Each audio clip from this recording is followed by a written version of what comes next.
Imagine this as a small refrigeration system. So it's an electronic compressor or a heat pump. So it actually generates cooling on one side and heating on the other, so it removes the heat.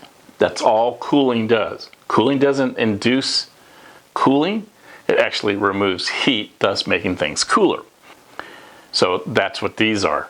I've actually been playing with these for myself, gosh, I don't know, quite a while. Even had some ideas of trying to make my own TEC cooler.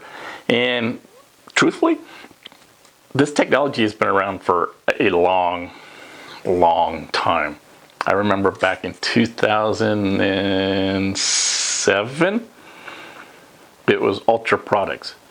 So Ultra Products had tried to come up with, and they called it a TEC chiller or something to that effect.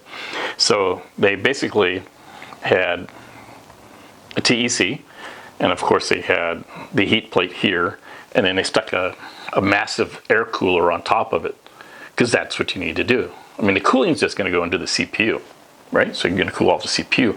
But the big problem also was trying to get rid of where did the heat go. You don't want to heat up the inside of the case.